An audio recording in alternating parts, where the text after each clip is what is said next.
because once people start to see the dots connected, this apparently bewildering, confused, impossible to fathom makes world total sense. Starts to make sense. But you know, I at the risk of being repetitive, we really have, those people who have woken up have really now got to turn their minds to what are we going to do to it. And they've got to realize, ask ourselves every day. And they've got to realize every day, what have we contributed today to bringing an end to this move, this enormously quickening move now to this Orwellian state, and what have we done to inform more people of what's going on? Because there's nothing more important than this information. Because if we don't sort this out, everything goes, everything ends, and we've really got to focus on what do we do rather than just learning more about it. Well, I just want to repeat what you were saying, but another way. This is the time, folks. This is the window for the enemy and for humanity. This is it, and it's only going to intensify for the next decade, and then that's going to decide the future destiny of humanity. We are at the crossroads. They try to use fake Christianity to neutralize the majority of Christians, to think it's the, you know, there's nothing you can do, the devil's coming, don't warn anybody, just wait to be raptured. That is designed to make you sit out. They get the Buddhists to sit out, thinking, you know, it's all the will of the singularity of the universe. All these mainline religions, and I'm not attacking them. I'm saying what the New World Order's done with them is turn them into excuses to lay there and lay down and take it. You need to be active in this one time to live, in this key time that we are alive. And what David Icke is saying is absolutely true. The power you have right now with blogs and emails and calling into shows and talking to people on the street and picketing and going to city council and saying no to the system and making little internet films or big internet films, the power that, so many well-to-do people who've sat on the sidelines and said, I'm going to see what happens. I know you're right about this, but I'm going to see what happens. Before we went to break, David, you brought up a key area. People in the middle and upper strata of the New World Order are going, my God, they really do plan to kill 80% or more. My God, they really are putting sodium fluoride in the water to brain damage people. My God, they really are, and it's all coming out. And so people are really starting to find out in the system, what do they do? What's your advice to not just the grassroots, but say a police captain? I found out this is a key area, because you've got the pyramid, you've got the few at the top who are doing it in full awareness, and then you've got the mass of the people in society at the bottom. But between those points, you've got this, if you like, middle management of the pyramid, which is absolutely essential to installing the agenda that's dictated from above, but doesn't have the full picture, and often very little of the picture of how the pieces fit and what they're actually contributing to. And they have children and grandchildren who are going to have to live and face the consequences of them doing nothing. And so, like I say, in the last little while, I've talked to some of these people, and they've gone, hold on a second, I think I've realized what I've been contributing to all this time.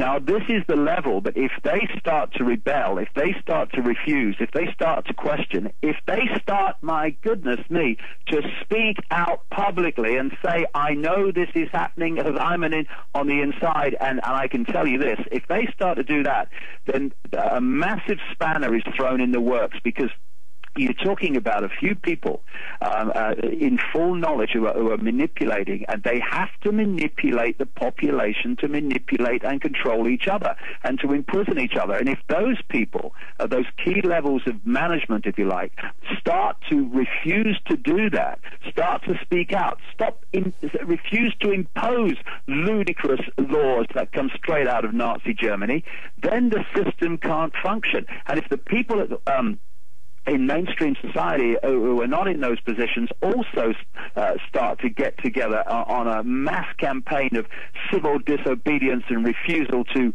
cooperate with their own enslavement, then the whole thing starts to fall apart, because there's a few of them and there's an enormous amount of us, and we need to stop asking, are you a Christian? Are you a Muslim? I won't take you seriously if you're not. And all this nonsense, which is putting all of us in the same prison cell. I tell you what, when we're in a prison cell and the doors are slammed shut and there's guards all around, let's have a debate about who's got the right religion, shall we? Let's have a debate with our children whose very thoughts are being controlled by them about what religion they should follow, or whether they should vote for this person or that person, or whether this country's better than another. Let's start to grow up, because if we don't, this is the road we're going down. But if we do, it's a house of cards, this whole thing. It's a house of cards. And who's holding it together? We are. We need to stop. And when we do, it'll fall. But not unless we do.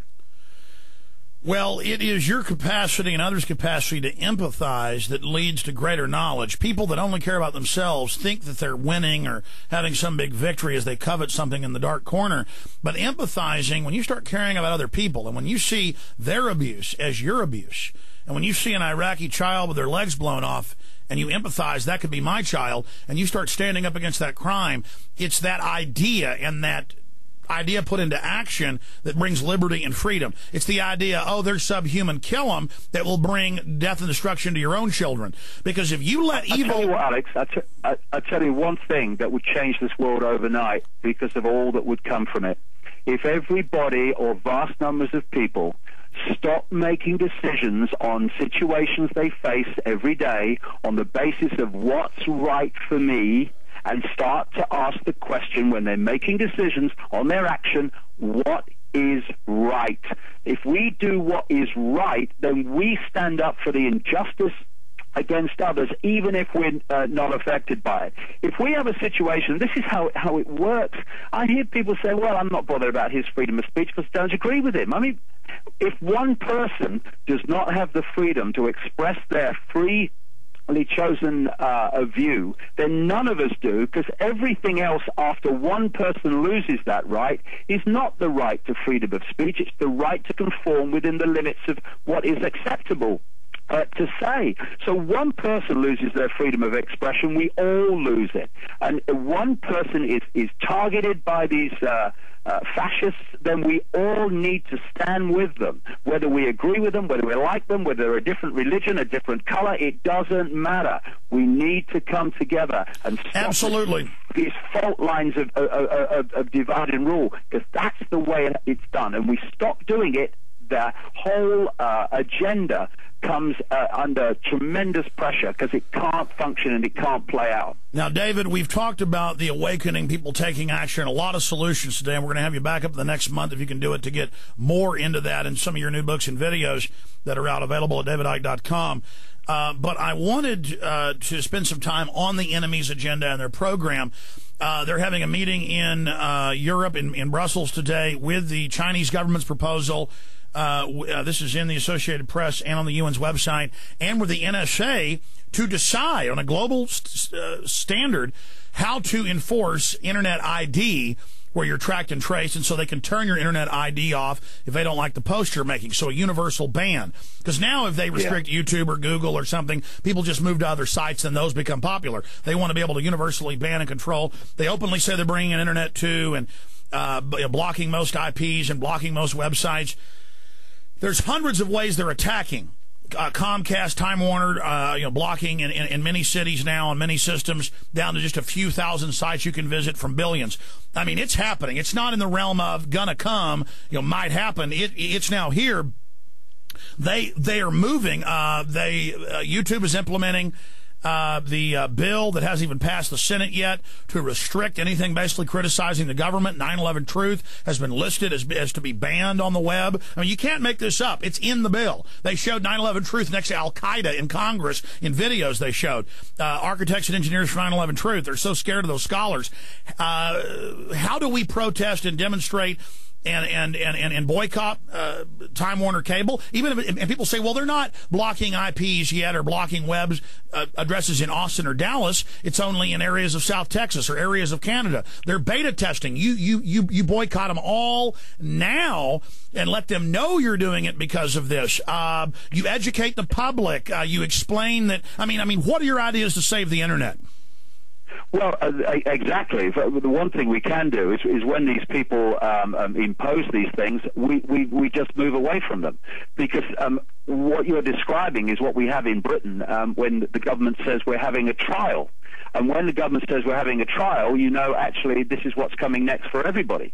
They have trials of all different things to do with this Orwellian agenda. Oh, it's just a trial.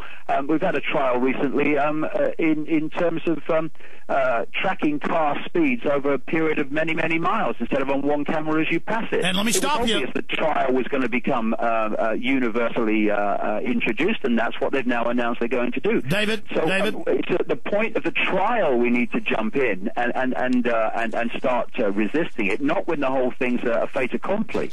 Well, I mean, I was about to say, when it's corporate propaganda, because everything is phrased like, it's no big deal, it's just a trial, doesn't affect anyone, don't worry, and then a year later everybody's got to do it. Remember, it was just a trial 5 years ago with transponders taxing people in London. Now they're doing it and taxing you at, 5-6 pounds per way. Oh, it's just a trial to make people take satellite systems in their cars that remote control them and call the police when you speed, and now England wants to make it the law. Drivers could have speed limit by satellite